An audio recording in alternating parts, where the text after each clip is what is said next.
पहला क्वेश्चन आपके सामने है, यह दृष्टिकोण की भाषा हमारे विचारों को आकार देती है, यानी जो विचार हमारे हैं उनको एक शेप दे करके, भाई मुझे कुछ कहना है, मेरे मन में कुछ बात है, मैं भाषा के माध्यम से उसको एक आकार दे पाऊंगी, एक शेप दे पाऊंगी जो आप तक पहुंच पाएगी। ठीक है ना। उदाहरण के लिए हम दुनिया के बारे में जिस तरह से चिंतन करते हैं और देखते हैं, भाषा उसका निर्धारण करती है। यानी जो हमारे विचार हैं वो, उनको आकार कौन देगा? भाषा देगा, भाषा देगी। और हम दुनिया को जिस तरह से देख रहे हैं और चिंतन करते हैं उसका निर्धारण भी भाषा करती है। ये इंग्लिश पेडागोजी में पहले आया करता था, जब से पेपर ऑनलाइन हुआ तो ये हिंदी पेडागोजी में भी पूछ लिया जाने लग गया। ठीक है ना। और ये बहुत पुराना क्वेश्चन है, ये 2015-15 के टाइम से आता है ये क्वेश्चन। और समझते हैं कहानी है क्या। आएगा भाई, पीडीएफ भी आएगा, थोड़ा पेशेंस बना के रखो, है ना। तो अगर हम बात करते हैं कि लैंग्वेज डिसाइड्स और डिटरमाइंस थॉट्स, यानी हमारे विचार कैसे होंगे ये हमारी भाषा से प्रभावित होंगे। अगर आप हिंदी पढ़ रहे हैं तो आप हिंदी में उस तरह का लिटरेचर भी पढ़ रहे होंगे, आपने रामायण पढ़ी होगी, महाभारत जान रहे होंगे, कुछ और होगा इस तरह का उस संस्कृति में। तो भाषा जो है वो आपके विचार को प्रभावित करती है कि आपका सोचने का तरीका भी वैसा ही हो जाता है। तो लैंग्वेज इन्फ्लुएंसेस थॉट, ये बात सैपर-वोल्फ कहते हैं। इन दोनों की एक हाइपोथेसिस थी, इंग्लिश में भी ये ऐसे आता है पेडागोजी में, हिंदी में भी। सैपर-वोल्फ हाइपोथेसिस या प्राकल्पना या परिकल्पना इसको हम कह सकते हैं। जो लोग इसमें जवाब कुछ दे रहे हैं उनको समस्या होने वाली है ना। सब अलग अलग जवाब इसमें देने में लगे हुए हैं। ठीक है ना। तो ऐसा ये सापेक्षता, रिलेटिविज्म जैसा कुछ है वो नहीं होगा यहाँ। भाषा का समाजीकरण तो बिल्कुल भी नहीं है, ये कोई हमने टॉपिक ही नहीं पढ़ा। स्टीफन क्रेशन तो बात करते हैं कि जैसे हम पहली भाषा को एक्वायर करते हैं, अर्जित करते हैं, वैसे ही हम दूसरी भाषा को भी अर्जित कर सकते हैं। भाषा अर्जन होता है कि जब आप नेचुरली, यानी प्राकृतिक रूप से अपने वातावरण में जो भी भाषा बोली जाती है उसको अर्जित कर लेते हैं। जैसे आपकी मातृभाषा हिंदी हो सकती है, जबकि अर्जन क्या है? अर्जन हो गया ये कि आपने नेचुरली प्राकृतिक रूप से अपने वातावरण में बोले जाने वाली भाषा को अर्जित कर लिया, समेट लिया, आपके अंदर वो आ गई, भर लिया। अधिगम होता है जब आप प्रॉपर उस लैंग्वेज के नियम जाने, उसके कायदे कानून जाने, स्कूल में जाकर के पढ़ रहे हैं, किताबें पढ़ रहे हैं, उसकी साहित्य पढ़ रहे हैं उसका, तब जाके भाषा सीख पा रहे हैं, वो अधिगम है, उसको लर्निंग कहते हैं। और अर्जन को एक्विजिशन कहते हैं। तो सैपर-वोल्फ की ये प्राकल्पना है। ली वोल्फ और सैपर, ये दोनों मिलकर के, ये दो व्यक्ति थे जिन्होंने एक हाइपोथेसिस दी कि जो भाषा है वो हमारे विचारों को आकार देती है, यानी भाषा से विचार जो है वो शेप में आते हैं। दूसरा, ना सिर्फ आकार देती है, जो भी भाषा है वो हमारे थॉट का भी निर्धारण करती है कि विचार कैसे होंगे। इसको लिंग्विस्टिक डिटर्मिनिज्म कहते हैं इंग्लिश में। ठीक है ना, कि भाषा निर्धारित करती है कि विचार कैसा होगा। तो इसमें गड़बड़ नहीं करनी है, एक फैक्चुअल क्वेश्चन है। क्वेश्चन नंबर 2 देखिए एक बार। एक शिक्षिका का यह विश्वास है कि मानव भाषा भी उसी तरह सीखता है जैसे वह अनुभव के माध्यम से अन्य दूसरे कौशल तथा योग्यताएं सीखता है। यानी जैसे आप साइकिल चलाना सीख रहे हैं रेपिटेड प्रैक्टिस के माध्यम से, एफर्ट के माध्यम से, है ना, तो उसी तरह से आप भाषा भी सीखते हैं। ये किस सिद्धांतकार के विचार से मेल खाता है? अब ये सिद्धांतकार हर बार पूछे जाते रहे हैं, लेकिन बस घुमा करके पूछ लिया है। हर दिन कोशिश रहेगी एक हफ्ते में हम 2 से 3 सब्जेक्ट एटलीस्ट करें। ठीक है मुनेश, बहुत बढ़िया। हाँ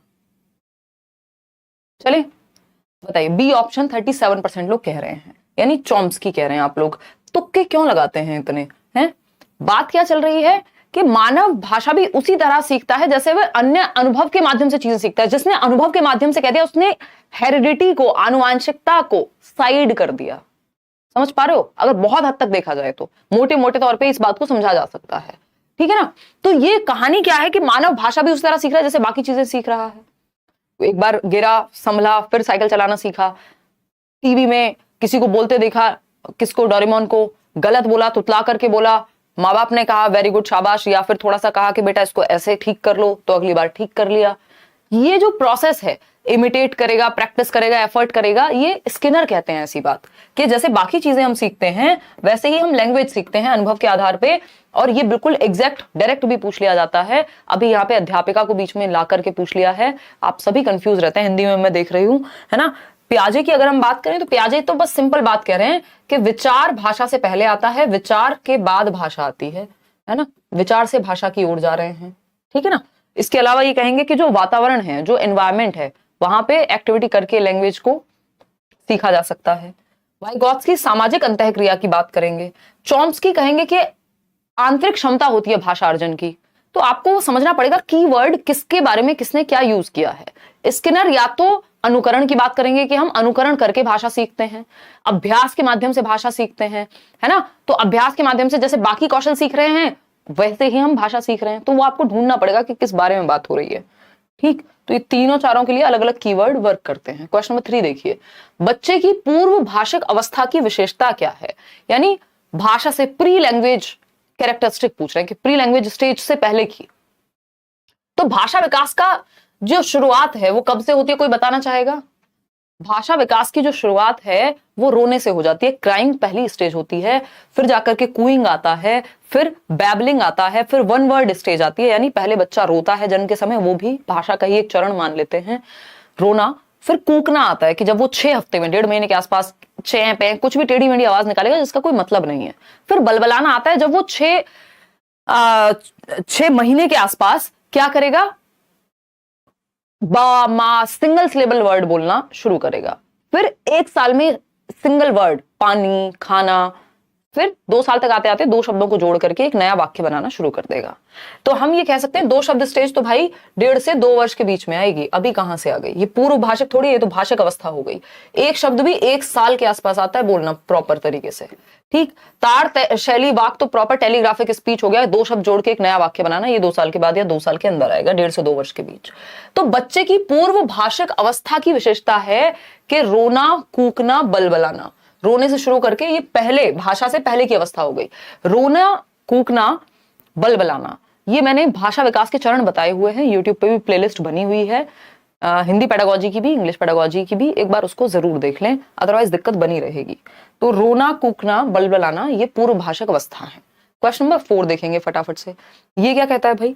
क्वेश्चन नंबर 4 है, हमारे शरीर की भाव भंगिमा, यानी जो हमारे हाव भाव हैं, और देखने का तरीका यानी बॉडी लैंग्वेज, ठीक है ना, डैश के उदाहरण हैं। तो हमारे शरीर की भाव भंगिमा, हाव भाव, एक वो वाइब कह लीजिए एक तरह की, क्या है ये, बॉडी लैंग्वेज से संबंधित है। संकेत कहेंगे इनको, अशाब्दिक व्यवहार कहेंगे, शाब्दिक कहेंगे, शब्द की तो बात ही नहीं हो रही अभी यहाँ, कंप्यूटर मध्यस्थ संप्रेषण कहेंगे, यहाँ कंप्यूटर कहां से बीच में आ गया। ये हमारे हाव भाव, हमारे जेस्चर्स, हमारी बॉडी लैंग्वेज, इसको नॉन वर्बल कहेंगे या अशाब्दिक व्यवहार कहेंगे, जहां शब्दों का प्रयोग नहीं हुआ है, बॉडी लैंग्वेज से सारी बात कन्वे हो रही है। संकेतों की भी यहाँ बात नहीं हुई है कि हम संकेत कर रहे हैं किसी तरफ, संकेत भी यहाँ अशाब्दिक व्यवहार में ही आ जाएंगे अगर देखा जाए, ठीक है, कि शब्दों का प्रयोग यहाँ नहीं हो रहा है, संकेत मत कहिए इसको, ठीक है ना। ये पहले भी क्वेश्चन आ चुका है, रिपीटेड क्वेश्चंस हैं ये, ऑनलाइन में भी और ऑफलाइन में भी, बट ऑफलाइन में थोड़ा इजीली पूछे जाते थे, लेकिन इस बार आप उम्मीद मत करना कि बिल्कुल इजीली पूछ लिए जाएंगे। लैंग्वेज हो सकता है यही प्रयोग की जाए, क्योंकि ये पढ़ने में उतने बड़े नहीं है लेकिन कंफ्यूजिंग है। क्वेश्चन नंबर 5 देखिए, सभी भाषाओं में नियमों की व्यवस्था होती है, यानी हर एक लैंग्वेज में क्या होते हैं, नियम होते हैं, यानी सिस्टम है। Language is a rule govern system, हम ये कहते हैं कि भाई भाषा जो है एक प्रॉपर नियमों से बंधी हुई प्रणाली है, जो बोलने वालों को शब्दों को जोड़ने और अर्थ प्रेषित करने में मदद करती है। यानी इन नियमों की व्यवस्था के कारण हम अर्थ निकाल पाते हैं, शब्दों को जोड़ पाते हैं, मीनिंग तक पहुंच पाते हैं। नियमों की यह व्यवस्था क्या कहलाती है, नियमों की व्यवस्था भाषा में व्याकरण कहलाती है। एकदम 57% लोग सही उत्तर दे पा रहे हैं, इसमें कोई भी डाउट नहीं है। वाक्य संरचना, किसी वाक्य में नियम कैसे काम करते हैं, उसकी संरचना कैसी है, कहां कर्ता आएगा, कहां कर्म आएगा, कहां बाकी चीजें आएंगी, क्रिया आएगी, वो वाक्य संरचना से संबंधित, जो वाक्य संरचना यानी एक वाक्य के अंदर जो नियम है वो वाक्य संरचना से जुड़े हुए हैं।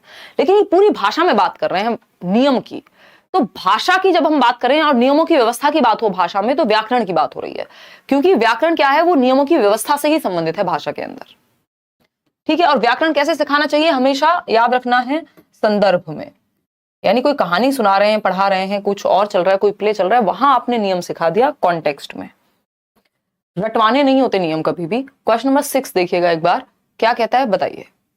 क्वेश्चन नंबर 6 क्या कहता है बताइए फटाफट से पोल में जवाब दे करके। गुड इवनिंग भाई, कोई बात नहीं, टेंशन ना लो ममता, इस बार थोड़ी सी हिंदी की प्रैक्टिस ज्यादा करने की कोशिश करेंगे, क्योंकि क्वेश्चंस जो हैं घुमाने वाले हैं, है ना।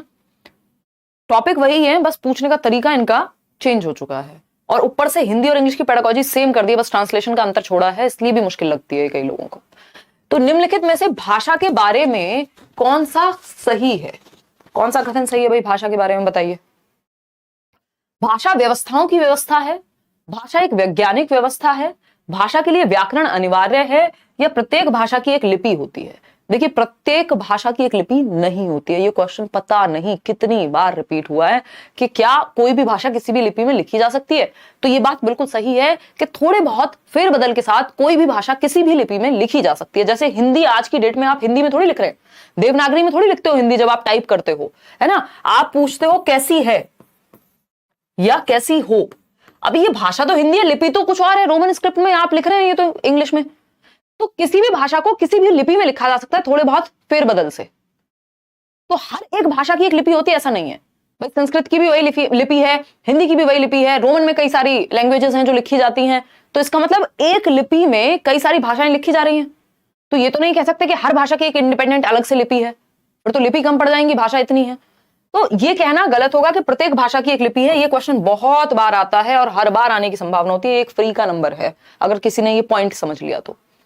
प्रत्येक भाषा की एक लिपि होती है जी नहीं, लेकिन हर भाषा थोड़े बहुत फेरबदल से किसी भी लिपि में लिखी जा सकती है। भाषा के लिए व्याकरण अनिवार्य है, यह भी कहना एकदम गलत होगा। बिना व्याकरण सीखे भाषा सीखी जा सकती है। बाद में आप व्याकरण की तरफ जाते हैं भाषा से, संदर्भ से। भाषा एक वैज्ञानिक व्यवस्था है, इन दोनों में टक्कर है कांटे की बिल्कुल, कि हम ये कह सकते हैं कि 50-50% चांस है कि या तो उत्तर ए होगा या तो उत्तर बी होगा।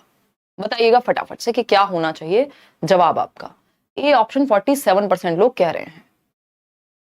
कोई बात नहीं यासिर, काम चला लीजिए आज ऐसे ही, नेट की स्पीड खराब है अगर आपके यहाँ। 47% लोग ए कह रहे हैं और बाकी के लोग आई थिंक बी कह रहे होंगे। देखिए, भाषा एक वैज्ञानिक व्यवस्था है, इस चक्कर में कई लोग फंसे होंगे। बात ठीक हो गई आपकी, लेकिन ये माना जाता है कि जितने भी विषय हैं वो सब भाषा का, शब्द का इस्तेमाल करके ही तो नॉलेज को हम बिल्ड कर पा रहे हैं। अगर आप मैथ्स पढ़ रहे हैं तब भी आप लैंग्वेज के माध्यम से ही पढ़ रहे हैं। अगर आप साइंस पढ़ रहे हैं तब भी कोई तो भाषा प्रयोग हो रही होगी वहां। अगर आप फिलॉसफी भी पढ़ रहे हैं तो कोई तो भाषा होगी। तो भाषा व्यवस्थाओं की भी व्यवस्था है, यानी जो नियम, जो सब्जेक्ट, जो चीजें आप पढ़ रहे हैं उनकी भी व्यवस्था भाषा है। तो भाषा व्यवस्थाओं की भी या भाषा व्यवस्थाओं की व्यवस्था है, ठीक है, जिसके माध्यम से आप बाकी सारी व्यवस्थाएं पढ़ रहे हैं। तो इसको सिर्फ वैज्ञानिक व्यवस्था तक कहना गलत होगा, क्योंकि ए ऑप्शन इससे बेटर हमारे पास अवेलेबल है। तो A option is the right answer. Question number 7 देखिए। क्वेश्चन पूछा, राष्ट्रीय शिक्षा नीति 2020 के अनुसार बुनियादी चरण की अवधि क्या है? अब इस तरह के भी क्वेश्चंस हैं। अब ये हालांकि भाषा के बारे में नहीं है, लेकिन भाषा के बारे में है। याद कीजिए फाउंडेशनल लिटरेसी एंड न्यूमरेसी वाला पीरियड। अब वहां पे भाषा और गणित की तो बात कर रहे हैं कि बेसिक भाषा और गणित हम सिखा पाए बच्चे को, उसको बेसिक स्किल्स आती हो, वो अपना नाम लिखना तो जानता हो at least by the age of 9 years. तो कक्षा 3 तक 2026-27 तक का ये मिशन है FLN, जिसकी हम बात करते हैं, फाउंडेशनल लिटरेसी एंड न्यूमरेसी। उससे आप जोड़ करके इसको देख सकते हैं। अब इसमें सबका जवाब जो है वो अलग अलग है, इस पे हम बात कर लेते हैं, है ना। इस पे हम बात कर लेते हैं। राष्ट्रीय शिक्षा नीति 2020 के अनुसार बुनियादी चरण, आपको पता है फाउंडेशनल स्टेज को बुनियादी चरण कह रहे हैं, फाउंडेशनल स्टेज। अगर इसको देखा जाए पूरा तो ये कितने साल का है? 5 साल का है शुरुआत में। 5+4+4+3 का सिस्टम है ना। इस 5 में शुरुआत के जो 3 साल हैं वो हैं हमारे आंगनवाड़ी पीरियड, बाल वाटिका पीरियड। फिर उसके बाद के जो 2 साल हैं वो है हमारे कक्षा 1 और 2 वाले। तो हम ये कह सकते हैं कि जो बुनियादी चरण है वो टोटल मिलाकर के 5 साल उसकी अवधि होनी चाहिए। हालांकि इस पे अभी कॉन्फ्लिक्ट है। जो एक आंसर की मैं चेक कर रही थी उसमें इन्होंने 2 वर्ष दिया हुआ है। अगर 2 वर्ष देते हैं तो वो सिर्फ क्लास 1 और 2 को काउंट कर रहे हैं बुनियादी में, जो कि नहीं होना चाहिए। हम इसमें डी के साथ ही जाएंगे, 5 वर्ष। किसके साथ जाएंगे? डी के साथ जाएंगे, 5 वर्ष।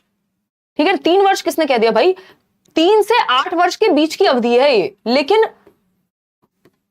अवधि पूछा है, बच्चे की एज कितनी है ये नहीं पूछा है ना।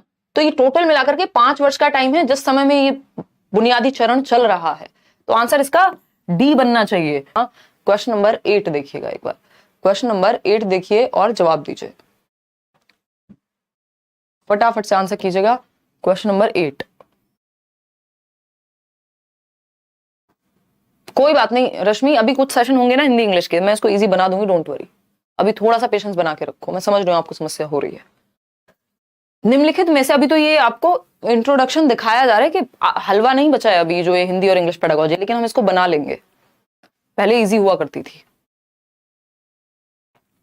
देखिए, निम्नलिखित में से कौन सा स्रोत बच्चों में भाषा विकास का स्रोत है, यानी लैंग्वेज डेवलपमेंट का सोर्स कौन सा हो सकता है इन सभी सोर्सेज में से। लैंग्वेज डेवलपमेंट का स्रोत पहला है जब बच्चे दूसरों द्वारा बोली जा रही भाषा पर ध्यान देते हैं, यानी जो आसपास लोग बोल रहे हैं उस पर ध्यान दे रहे हैं बच्चे, तो इसको हम कहेंगे कि भाषा विकास का एक स्रोत है, माध्यम है, कह सकते हैं। गर्भावस्था के दौरान मां द्वारा बोली जा रही भाषा, अब इस पे हमारे पास सच में बहुत अच्छे से साक्ष्य अवेलेबल नहीं है, उपलब्ध नहीं है कि क्या वो सुन रहा है एग्जैक्टली और कितना उसको भाषा उस समय आ जाती है, लेकिन हम कह सकते हैं चलो कुछ तो सुनाई देता ही होगा। बच्चों को जन्म देते समय मां द्वारा बोली जा रही भाषा, इतना होश होगा बच्चे को उस टाइम, बट चलो इसको तो हटाना इजी है। बच्चों के साथ बातचीत करते समय मां द्वारा अक्सर बोली जा रही भाषा, तो हम ये कहेंगे सबसे ज्यादा जो हमें एक्टिव बच्चा नजर आ रहा है या जिसका प्रभाव सबसे ज्यादा पड़ेगा वो है डी ऑप्शन। हम कह रहे हैं बाकी के तीनों गलत हैं ही नहीं, हम कह रहे हैं बिल्कुल जड़ से गलत नहीं मान सकते हम बाकी के तीनों को, लेकिन डी इनसे कहीं बेटर है। सबसे ज्यादा जो भाषा का विकास होगा, जो अच्छा स्रोत सबसे ज्यादा माना जाएगा, वो माना जाएगा कि जब बच्चों के साथ बातचीत हो रही है, यानी बच्चे एक्टिवली सक्रिय रूप से भागीदार हैं उस प्रक्रिया के, तो बच्चों के साथ बातचीत करते समय मां द्वारा बोली जा रही, जो अक्सर मां भाषा का प्रयोग करती है, वो सबसे बड़ा स्रोत बन जाता है बच्चे के लिए, क्योंकि सबसे क्लोज भी वही है, पहला शिक्षक माता को ही कहा जाता है। तो D option is the right answer. सबसे ज्यादा जो बेहतरीन सोर्स इनमें बनेगा वो डी ऑप्शन ही बनेगा। क्वेश्चन नंबर 9 देखिएगा एक बार, क्या कहता है भाई क्वेश्चन नंबर 9। एक बालिका है, बालिका के बारे में क्या पूछा है ये देखिए एक बार, प्रैक्टिस से इजी बन जाएगा, डोंट वरी, आएगा खुशबू रीड का बैच भी। देखिए, एक बालिका ने अभी हाल ही में बुनियादी चरण में प्रवेश किया है। बुनियादी चरण समझ रहे हैं, 3 साल से 8 वर्ष के बीच की अवधि है ना, 3 साल के आसपास का बच्चा होगा। वह दीवारों और फर्श पर इस तरह की आड़ी तिरछी लकीरें खींचती है, यानी जो भी आसपास उसको दीवारें मिल रही हैं, घर पे हो सकता है, स्कूल में हो सकता है, आड़ी तिरछी लकीरें वो खींच रही है। इसको स्क्रिबलिंग कहते हैं, जिसका कोई मतलब नहीं होता बट बच्चा कुछ कुछ करना शुरू कर देता है, जिनका कोई आकार या प्रतिरूप नहीं है, कोई फिक्स्ड शेप नहीं है, ना कोई मतलब है। बच्चों के भाषा विकास के इस कार्य को किस रूप में जाना जाता है, क्या कहते हैं इसको? आरंभिक साक्षरता, कार्यात्मक साक्षरता, यह संज्ञानात्मक विकास का भाग है या संख्या बोध का विकास है? देखिए, ऐसा आपको लग सकता है कई क्वेश्चंस में कि यार ये भी तो हो सकता था, इसमें क्या दिक्कत थी, लेकिन कुछ ना टर्म्स होते हैं, जैसे नाउन की एक फिक्स्ड डेफिनेशन है, संज्ञा की एक पक्की परिभाषा है, अपनी मर्जी से हम नहीं कुछ भी कह देते हैं। उसी तरह से यहाँ पे जब इस तरह की बात आती है ना स्क्रिबलिंग की, कि भाई बच्चा कुछ भी अपनी मर्जी से बनाने की कोशिश कर रहा है, बुनियादी चरण में है, इसको आरंभिक साक्षरता या फिर एमर्जेंट लिटरेसी कहते हैं, कि वो सीखने की तरफ बढ़ना शुरू कर चुका है अब, है ना। तो ये एमर्जेंट लिटरेसी इंग्लिश में कहते हैं, 1 नंबर मिलेगा इंग्लिश में भी, और आरंभिक साक्षरता जो है हिंदी में कहते हैं कि आरंभ हो चुका है साक्षरता की तरफ, ठीक है ना, आरंभ है प्रचंड। चलिए आगे बढ़ते हैं, क्वेश्चन नंबर 10। निम्नलिखित में से कौन सा कथन भाषा अधिगम के बारे में सही नहीं है, यानी कौन सा एक स्टेटमेंट है जो लैंग्वेज लर्निंग, अधिगम लिखा है, अर्जन नहीं लिखा। अर्जन प्राकृतिक रूप से होता है, बिना किसी किताब, बिना किसी नियम को जाने, घर में जो भी आसपास चल रहा होगा उसको सुन के, जबकि अधिगम में नियम कानून, स्कूल, किताबें सब आ जाएंगे। तो कौन सा अधिगम के बारे में सत्य नहीं है, ये पहचानना है। पहला ऑप्शन है बच्चे साथ साथ कई भाषाएं सीख सकते हैं, यानी मल्टीपल लैंग्वेजेस सीखी जा सकती हैं, बिल्कुल सीखी जा सकती है, कोई दिक्कत नहीं है। फिर आता है आपका प्रथम भाषा द्वितीय भाषा के अधिगम में व्यवधान डालती है, ये बात कहना गलत होगा। भाषा अर्थपूर्ण संदर्भों में सीखी जाती है, बिल्कुल फैक्ट है कि भाई मीनिंगफुल कॉन्टेक्स्ट, जिसका कोई मीनिंग और रियल लाइफ से जुड़ी हुई हो। भाषा नियमों पर निपुणता प्राप्त करने के बाद ही सीखी जाएगी, ये कहना गलत होगा। तो बी और डी हमें यहां गलत नजर आ रहे हैं, तो बी और डी सही नहीं है, यानी B option is the right answer. बाकी बातें यहां सही थी। आगे बढ़ते हैं, क्वेश्चन नंबर 11। एक भारत श्रेष्ठ भारत क्या है? अब ये भाषा से जोड़ करके इन्होंने इसी टॉपिक के अंदर, ये कम से कम 4-5 नंबर का टॉपिक आता है, चीजें लगा दी हैं, ये सब इसी के अंदर आएगा। अगर देखा जाए तो आधा पेपर आपका इसी टॉपिक के अंदर आ जाता है अगर देखा जाए, क्योंकि वो भाषा से ही संबंधित है। कितनी भाषाएं भारत में, भाषा अर्जन क्या होता है, अधिगम क्या होता है। अच्छा, अर्जन के बारे में स्टीफन क्रेशन क्या कहते हैं, नॉम चॉम्स्की क्या कहते हैं, प्याजे क्या कहते हैं। एक भारत श्रेष्ठ भारत क्या है? एक भारत श्रेष्ठ भारत क्या है ये पूछा है, एक नई स्कीम है, ये सबको पता है। पहला ऑप्शन है विद्यार्थियों में भारतीय भाषाओं और संस्कृति को समन्वित करने का भारत सरकार का फ्लैगशिप कार्यक्रम है। पर्यटन और सांस्कृतिक अन्वेषण को समन्वित करने की भारत सरकार की रेल योजना, कुछ भी। विद्यालय में सभी विद्यार्थियों में एकता को समुन्नित करने का कार्यक्रम, या फिर विद्यालय शिक्षा द्वारा भारत की प्राकृतिक संस्कृति, परंपराओं और इतिहास का अन्वेषण। क्या कहना चाहेंगे बताइए। एक फ्लैगशिप स्कीम है गवर्नमेंट की, जिसमें बात हो रही है कि एक भारत तो सरदार वल्लभ भाई पटेल ने बना दिया, अब हमें श्रेष्ठ भारत बनाना है, यानी जोड़ना है, संस्कृति के आधार पे, भाषा के आधार पे बच्चे कनेक्ट हो पाए। आगे बढ़ेंगे नेक्स्ट क्वेश्चन पे। क्वेश्चन नंबर है 12। ये स्कीम है, भारतीय संविधान में हिंदी भाषा की क्या स्थिति है। ये क्वेश्चन भी ऑनलाइन में भी 2-3 बार रिपीट हो चुका है, मतलब कई सारे सेट्स में भी और 2 साल में। तो हिंदी भाषा की क्या स्थिति, और ये वैसे भी पूछा जा सकता था। ये मैंने हमेशा, जब भी मैं पहला चैप्टर कराती हूँ हिंदी पेडागोजी का, अगर आप यूट्यूब पे भी देखेंगे, हम हमेशा डिस्कस करते हैं कि हिंदी और इंग्लिश का स्थान क्या है। एक एक क्वेश्चन दोनों में आता है, हिंदी में भी और इंग्लिश में भी। भारतीय संविधान में, यानी अगर हम भारतीय संविधान की माने, इंडियन कॉन्स्टिट्यूशन के अकॉर्डिंग हिंदी भाषा की क्या स्थिति है, अंग्रेजी की क्या है और हिंदी क्या है, दोनों में बताती हूँ आपको। तो हिंदी भाषा की क्या स्थिति है, कार्यालयी भाषा है, सहकार्यालयी भाषा है, जुड़ाव लिंक भाषा है, या राष्ट्रीय भाषा है। अब भावनाओं में बह के इसको राष्ट्रीय भाषा नहीं कहना है, राष्ट्रीय भाषा है, बनाने की बात थी, सारी चीजें हैं, बट अगर संविधान के अनुसार आज हम देखते हैं तो ये कार्यालयी भाषा है, जिसको ऑफिशियल लैंग्वेज कहते हैं। क्या कहते हैं, ऑफिशियल लैंग्वेज है। और किसके अनुसार है ये ऑफिशियल लैंग्वेज, याद आ रहा है, ओला के अकॉर्डिंग। ओला वो नहीं, कैब, ओला से याद कराया था आपको, 1963 का एक्ट था, 63 या 61, एक बार चेक कर लेना, ऑफिशियल एक्ट जो है वो आपका। और इसमें बात क्या हुई थी, 61 आई बिलीव, है ना, ये मैं पढ़ा चुकी हूं, ओला ऑफिशियल लैंग्वेज एक्ट। इसके अनुसार आर्टिकल 343 में बात होती है कि हिंदी क्या है, कार्यालय भाषा है। राजभाषा की दृष्टि से जब हम देखते हैं, बेसिकली वो वाली बात है कि राजभाषा की का जो दर्जा है वो हम इसको देते हैं, इससे जुड़ी हुई बात, तो हम इसको ऑफिशियल लैंग्वेज कहते हैं, राष्ट्रीय भाषा नहीं कहते। सहकारी भाषा जो है वो अंग्रेजी है, वो एसोसिएट ऑफिशियल लैंग्वेज बोलते हैं उसको। तो ए उत्तर जो है यहाँ सही हो जाएगा। तो ये बेसिक फ्री का नंबर है। आगे बढ़ेंगे, क्वेश्चन नंबर 13। राष्ट्रीय भाषा कोई नहीं है अगर देखा जाए तो भारत में। क्वेश्चन नंबर 13, राजभाषा है हिंदी।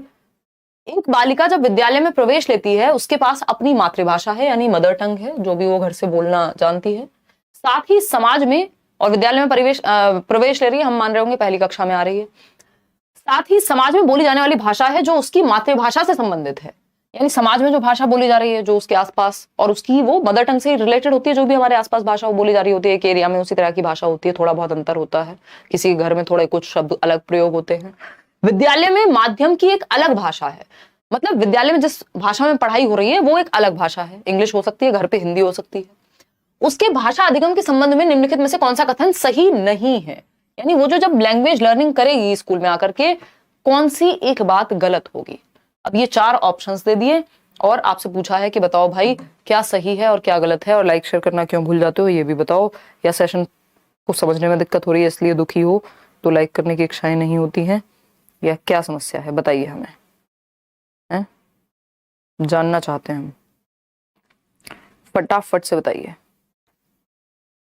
क्या कह रहे हो, नहीं बताएंगे, ऐसे कैसे? चलिए देखते हैं। बी ऑप्शन 73% लोग कह रहे हैं। बी ऑप्शन, हिंदी बहुत टफ है, कोई बात नहीं, इजी हो जाएगी, थोड़ी प्रैक्टिस की जरूरत है। देखिए क्योंकि टॉपिक तो लिमिटेड है। उसके विद्यालय में उसका भाषा अधिगम दूसरी भाषाओं के ज्ञान के रहते सफल रहेगा, यानी कि क्योंकि उसको दूसरी भाषा आती है तो वो सीख पाएगी सफलता से, बात तो ठीक है। उसकी मातृभाषा और दूसरी भाषा उसके विद्यालय भाषा अधिगम में व्यवधान डालेंगी, ये नहीं मानते हम। वह नई भाषा सीखने के लिए दूसरी 2 भाषाओं का अपना भाषिक ज्ञान इस्तेमाल कर सकती है भाई। यदि उसे अवसर दिए जाएं तो वह सभी भाषाएं सीख सकती है, ये भी सही है, ये भी सही है, ये भी सही है, लेकिन उसकी मातृभाषा और दूसरी भाषा उसके विद्यालय भाषा अधिगम में व्यवधान डालेगी, यानी जो भी भाषाएं उसको आती हैं, 2 भाषाएं उसे आती हैं, एक उसके नेबरहुड की और एक उसके घर की मातृभाषा, ये दोनों व्यवधान डालेंगी, बाधा नहीं बनती है, बैरियर नहीं बनती है, संसाधन बनती है। जो भी भाषा बच्चा घर से लेके आता है वो हेल्पफुल होती है, संसाधन के रूप में काम करती है, तो ये गलत हो जाएगा, जो बी ऑप्शन है वो गलत है। देख रहे हो यहां पे इन्होंने मतलब डायरेक्टली नहीं, यही 4 ऑप्शन में से पूछ लेते, वो भी दिया है। आपका समय भी तो नष्ट करना ना पेपर में, आपको इजी बॉल देंगे तो कैसे चलेगा, सब सॉल्व कर लेंगे। आगे बढ़ेंगे, क्वेश्चन नंबर 14, और ये कह लो आप फॉर्चुनेटली बी ऑप्शन की जगह पे दिया हुआ है गलत, अदरवाइज अगर इसमें ये बात सी पे लिखी होती तो कई लोग तो इसी को आंसर मार्क कर देते, वहीं गोले भर देते सी समझ के ही, जबकि आपको ढूंढना पड़ता कि सी कहां लिखा है। क्वेश्चन नंबर 14 देखिएगा, तो ये घुमाने के लिए, टाइम को थोड़ा सा खर्च करने के लिए ऐसा किया जाता है। निम्नलिखित में से कौन सा कथन राष्ट्रीय शिक्षा नीति 2020 का उल्लेख नहीं करता है, यानी एनईपी 2020 के बारे में कौन सा एक बात नहीं करता है कथन। पहला ऑप्शन है सभी बच्चों को विद्यालय की भाषा के माध्यम में पढ़ाना चाहिए, यानी जो स्कूल की लैंग्वेज है उसमें पढ़ाओ बच्चों को, सभी को। देखेंगे पढ़ना और लिखना सीखने की शुरुआत बच्चों के घर की भाषा में होनी चाहिए। फैक्ट है, बिल्कुल मातृभाषा से शुरुआत करनी है हमें। ये आपकी नई शिक्षा नीति भी कहती है, कोठारी आयोग भी कहता है, जिसको 3 लैंग्वेज फॉर्मूला जिसकी हम बात करते हैं, त्रिभाषा सूत्र, जिसको लागू करने की बात, आपकी लचीलेपन के साथ लागू करने की बात शिक्षा नीति कहती है। छोटे बच्चे तब बेहतर सीखते हैं यदि उन्हें कम उम्र में बहुविध भाषिक परिवेश दिया जाए, यानी मल्टीपल लैंग्वेजेस उनके आसपास होंगी तो अच्छा एनवायरनमेंट होगा। ठीक बात है। बच्चों को उनकी मातृभाषा में ही पढ़ाना चाहिए, क्योंकि नई भाषा सीखना उनके लिए एक चुनौती हो सकती है। ये भी कुछ हद तक हम कह सकते हैं कि भाई पढ़ाओ मातृभाषा में ही, ताकि बच्चा पहले कनेक्ट तो हो जाए, बाद में दूसरी भाषा सिखा दो। लेकिन ये कह रहे हैं सभी बच्चों को विद्यालय की भाषा के माध्यम में पढ़ना चाहिए, यानी आप ऐसा कह रहे हैं राष्ट्रीय शिक्षा नीति के सभी को स्कूल के मीडियम में पढ़ाओ। स्कूल है इंग्लिश मीडियम तो इंग्लिश मीडियम में पढ़ेंगे सब, चाहे किसी को पहले से इंग्लिश आती है नहीं आती, नहीं। बच्चे को मातृभाषा में पढ़ाया जाता है, दूसरी भाषा बाद में सिखाई जाती है, जिसको लक्ष्य भाषा कहते हैं। तो स्कूल के ही यानी विद्यालय की भाषा के ही माध्यम में पढ़ाना ये एकदम खराब बात हो गई, नॉट है, ये सही नहीं है, इसीलिए यही सही है क्योंकि पूछा ही गलत था। A option is the right answer. Question number 15, जो कोई तो पूछ रहा है कि कितने क्वेश्चन हैं। क्वेश्चन है आपके आई थिंक 28 हैं या 25 हैं, ऐसे कुछ क्वेश्चन है। निष्क्रिय शब्द संपदा से क्या तात्पर्य है? हिंदी में थोड़ा समय कम लगता है क्योंकि ट्रांसलेशन की जरूरत नहीं पड़ती ना, यहाँ पे हिंदी और इंग्लिश दोनों साइड में लिखी हुई नहीं है कि आपको बतानी पड़े। तो निष्क्रिय शब्द संपदा से क्या तात्पर्य है? अभी ये इंग्लिश पेडागोजी में भी खूब पूछा जाता है, ये इंग्लिश हिंदी पेडागोजी में भी। निष्क्रिय शब्द संपदा को इंग्लिश में पैसिव वोकैबुलरी कहते हैं। एक एक्टिव वोकैबुलरी होती है, एक पैसिव वोकैबुलरी होती है ना। तो ये निष्क्रिय शब्द संपदा है। जिसने एक पेडागोजी सब्जेक्ट की अच्छी कर ली लैंग्वेज की, उसका दूसरे लैंग्वेज की पेडागोजी भी अपने आप अच्छी हो जाएगी। वे शब्द जिनका प्रयोग हम तब करते हैं जब हम उन्हें सुनते और पढ़ते हैं, यानी कोई बोल रहा है और हम सुन करके समझ जाते हैं या फिर हम पढ़ करके समझ जाते हैं, ऐसे शब्द हैं। वे शब्द जिनका प्रयोग हम अक्सर दूसरे शब्दों के साथ करते हैं, यानी सक्रिय रूप से प्रयोग कर रहे हैं, तो ये तो सक्रिय शब्द संपदा बन जाएगी, निष्क्रिय नहीं बनेगी, क्योंकि एक्टिवली जिन शब्द को हम यूज करते हैं वो एक्टिव वोकैबुलरी में आते हैं, सक्रिय शब्द भंडार में आते हैं, जबकि हमसे निष्क्रिय पूछा है। निष्क्रिय में हम शब्दों को यूज नहीं करते, जिन शब्दों का प्रयोग हम बार बार खुद से नहीं करते, या तो हम कहीं से सुनते हैं, किसी मूवी में सुन लिया, किसी व्यक्ति के द्वारा सुन लिया कहीं, या फिर किताब में पढ़ लिया, कहीं न्यूज़पेपर में पढ़ लिया, मतलब इनका मीनिंग हमें पता है लेकिन यूज में नहीं आते ये उतने, स्पेशली हमारे द्वारा भाषा प्रयोग में नहीं आते। सही बात है। वे शब्द जिनका प्रयोग हम लिखते समय करते हैं, नहीं, ना तो हम लिखते समय करते हैं ना बात करते समय करते हैं, ये जनरली हमें पढ़ने में आते हैं कहीं या फिर सुनने में आते हैं, लेकिन हम इनका मीनिंग जानते हैं, यूज कम होता है इनका। वे शब्द जिनका प्रयोग हम बोलते समय करते हैं, ये तो फिर एक्टिव वोकैबुलरी सक्रिय शब्द संपदा हो गई, तो A option is the right answer. वो शब्द जिनको हम सुनते और पढ़ते हैं, ऐसे कई सारे शब्द हो सकते हैं, है ना। जैसे अंग्रेजी में वर्मिलियन एक शब्द है, मतलब ऐसे सिंदूर बोलते हैं ना आई थिंक इंग्लिश में, तो वो बहुत ज्यादा हम कहाँ यूज कर रहे हैं, उतना कर लेते होंगे कई लोग भाई, नॉर्मली इन जनरल अगर हम बात करें, ऐसे बहुत सारे शब्द होते हैं, है ना। इलोप हो गए, इलोप भी कितना ही यूज कर रहे हैं, गायब हो जाना, गायब भी नहीं, ये है वो भाग जाने वाला। खैर छोड़िए, ऐसे बहुत सारे शब्द हैं। क्वेश्चन नंबर 16 देखिए आप, तो भारतीय संविधान की 8वीं अनुसूची के अनुसार कितनी भाषाओं को मान्यता दी गई है? 8th शेड्यूल जो है आपके कॉन्स्टिट्यूशन का, वो भाषा के बारे में बात करता है, और कितनी भाषाओं को मान्यता दी गई है 8वीं अनुसूची के अनुसार, 8th शेड्यूल ऑफ कॉन्स्टिट्यूशन के अकॉर्डिंग। ये तो बिल्कुल जबान पे होना चाहिए हमारी, क्या है ये, 22 भाषाओं को अनुमति दी गई है ना। हम बोलते हैं संविधान में जो है 22 भाषाओं का जिक्र है, और जिसमें बहुत सारी 20 भाषाओं में तो आपका सीटेट ही लिया जाता है उसमें से, तो ये भी ध्यान रखना है। इसमें इंग्लिश इसका हिस्सा नहीं है 22 भाषाओं का, if I am not wrong, तो है ना। क्वेश्चन नंबर 17 देखिएगा, क्योंकि ये भी क्वेश्चन आ जाता है। क्वेश्चन नंबर 17 देखेंगे, राष्ट्रीय शिक्षा नीति 2020 शास्त्रीय भाषाओं के अध्ययन की अनुशंसा किस रूप में करती है? ये क्वेश्चन भी इतना रिपीटेडली पूछा है, मतलब आज के क्वेश्चन सारे ही बहुत रिपीट हुए हैं बार बार। तो राष्ट्रीय शिक्षा नीति 2020 शास्त्रीय भाषाओं के अध्ययन की अनुशंसा किस रूप में करती है?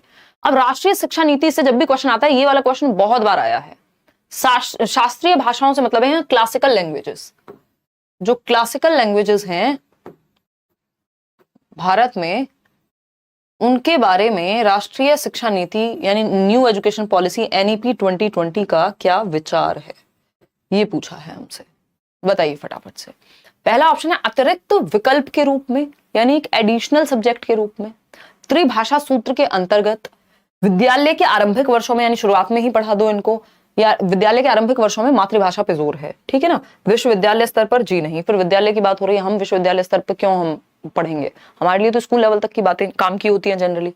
देखो, त्रिभाषा सूत्र के अंतर्गत नहीं पढ़ाना शास्त्रीय भाषाओं को, त्रिभाषा सूत्र को लचीले ढंग से प्रयोग में लाने की बात करती है नई शिक्षा नीति, और शास्त्रीय भाषाओं को एडिशनल सब्जेक्ट के रूप में, यानी एक अतिरिक्त विकल्प के रूप में पढ़ाने की बात करती है। जैसे संस्कृत हो गई शास्त्रीय भाषाओं का एक उदाहरण, ठीक है ना, तो संस्कृत को एक विकल्प के रूप में पढ़ाने की बात होगी। त्रिभाषा सूत्र को भी लागू करती है, लेकिन एक लचीलेपन से। त्रिभाषा सूत्र क्या है, बच्चे को पहली भाषा, 3 भाषाओं का प्रयोग हो, पहली भाषा जो मातृभाषा हो, दूसरी भाषा अगर मातृभाषा हिंदी है तो इंग्लिश हो सकती है, तीसरी भाषा कोई भी इंडियन मॉडर्न लैंग्वेज हो सकती है। ये जो 22 भाषाओं का जिक्र हो रहा था उनमें से कोई भी, तो ये एक ऑप्शनल सब्जेक्ट हो जाएगा, या एडिशनल सब्जेक्ट के रूप में आप शास्त्रीय भाषाओं को पढ़ाएंगे। क्लियर है बात, तो A option is the right answer, ना कि बी ऑप्शन। तो गड़बड़ नहीं करनी है, अपनी मर्जी से जवाब नहीं देना है। त्रिभाषा सूत्र के अंतर्गत नहीं कही गई है बात शास्त्रीय भाषाओं को पढ़ाने की, बल्कि अतिरिक्त विकल्प के रूप में त्रिभाषा सूत्र को एज इट इज अप्लाई करने की बात हुई है। आगे बढ़ेंगे क्वेश्चन नंबर 18 पर। निपुण भारत क्या है, ये हमने देखा सीडीपी में भी पूछा गया है ना, ईवीएस में भी पूछ लिया गया। निपुण भारत मिशन है एक, किस बारे में है? निपुण का मतलब ही है मास्टरी हासिल करना। पहला ऑप्शन है विज्ञान और प्रौद्योगिकी की शिक्षा को समुन्नत करने के लिए राष्ट्रीय पहल है, यानी ये साइंस और टेक्नोलॉजी की बात कर रहे हैं। प्रौढ़ साक्षरता यानी जो अडल्ट एजुकेशन है उसकी बात हो रही है। छोटी आयु वाले शिक्षार्थियों में पठन एवं संख्या बोध समुन्नत करने के लिए भारत सरकार का एक कार्यक्रम है, या फिर मातृभाषा आधारित शिक्षा को समुन्नत करने का राष्ट्रीय कार्यक्रम है। तो उसके लिए तो फिर 3 लैंग्वेज फॉर्मूला काफी था, मदर टंग को प्रमोट करता ही है ना। सब कंफ्यूज हुए पड़े हैं इसमें, सब लोटपोट हो गए, कई लोग तो डर के सो भी गए कि यार कौन जवाब देगा इतने मुश्किल क्वेश्चंस का, है। विज्ञान और प्रौद्योगिकी नहीं है। निपुण भारत मिशन जो है वो अडल्ट एजुकेशन के बारे में भी नहीं है, ये है छोटे बच्चे कौन से, 3 से 9 वर्ष वाले, ये निपुण हो जाएं, इनमें बेसिक जो अर्थमेटिक की स्किल है, रीडिंग राइटिंग की स्किल है, यानी पढ़ना लिखना और बेसिक गुणा भाग है वो सीख जाएंगे।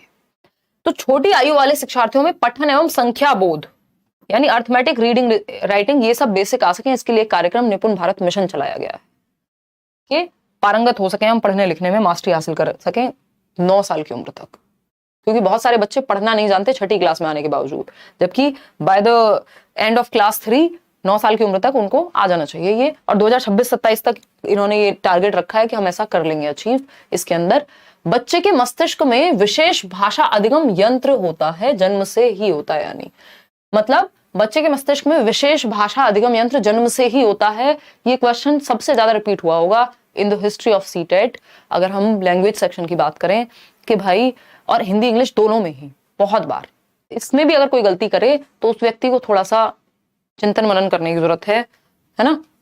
चुल्लू भर पानी तो नहीं हम कहेंगे, बट सोचने की जरूरत है, ठीक है ना। तो अधिगम यंत्र क्या होता है? लैंग्वेज एक्विजिशन डिवाइस, यानी जो ह्यूमन ब्रेन है इनेट एबिलिटी के साथ होता है भाषा सीखने की पैदा। ये कौन कहते हैं? नॉम चॉम्स्की कहते हैं। नॉम चॉम्स्की कहते हैं, बहुत बूढ़े हो गए हैं, बट इन्होंने यही बात की कि मानव मस्तिष्क में भाषा के अर्जन की आंतरिक क्षमता होती है। हमारे अंदर एक भाषिक यंत्र है, लैंग्वेज एक्विजिशन डिवाइस है, जो 5 साल की उम्र तक या बाल्यावस्था तक ज्यादा एक्टिव रहता है, उसके बाद वीक होता है धीरे धीरे, है ना। तो ये चॉम्स्की कहते हैं ये बात। आगे बढ़ेंगे, क्वेश्चन नंबर 20 देखिएगा। सार्वभौमिक व्याकरण की अवधारणा किससे संबंधित है? ये भी क्वेश्चन अगेन उसी कैटेगरी का है, बार बार रिपीट होने वाला। सार्वभौमिक व्याकरण, यूनिवर्सल ग्रामर, इसी बात को मैंने अभी पिछले क्वेश्चन में रोक के रखा था जब हम बात कर रहे थे कि जन्म से ही आंतरिक क्षमता है भाषा को अर्जित करने की, भाषा अधिगम यंत्र है हमारे दिमाग में एक। तो सार्वभौमिक व्याकरण की अवधारणा इसी से जुड़ी हुई है कि एक यूनिवर्सल ग्रामर होती है पूरी दुनिया में, जिसको लैंग्वेज एक्विजिशन डिवाइस ग्रहण करता है कि कोई भी भाषा हो, कुछ स्ट्रक्चर सेम होते हैं और हमारा ब्रेन एक्वायर कर लेता है इजीली। ये बात भी चॉम्स्की ने ही कही है, यूनिवर्सल ग्रामर की और लैंग्वेज एक्विजिशन डिवाइस दोनों की, ठीक है ना। आगे बढ़ेंगे, क्वेश्चन नंबर 21। देखिएगा एक बार, जवाब दीजिए। निम्नलिखित में से कौन सी पहल विद्यार्थियों को अधिकांश मुख्य भारतीय भाषाओं की उल्लेखनीय एकता से परिचित करवाएगी? यानी जो मुख्य भारतीय भाषाएं हैं उनका एक एकता उनमें होनी चाहिए, एक इंटेग्रिटी के साथ साथ एक यूनिटी होनी चाहिए, हम भाषाओं के आधार पर बटे ना रहें। ये बात कौन सा एक मिशन है जो इसको लेकर के चला गया है, इस बात को ध्यान में रख करके इस मिशन को लेकर के आया गया है, बताइएगा फटाफट से।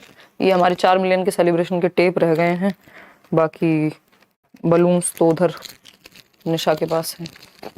Look at that. देखिएगा, खैर तो ये सर्व शिक्षा अभियान नहीं है यार, ये साक्षरता के बारे में है सर्व शिक्षा अभियान। यहाँ भाषा की एकता की बात हो रही है ना। एक भारत श्रेष्ठ भारत, बिल्कुल बी ऑप्शन।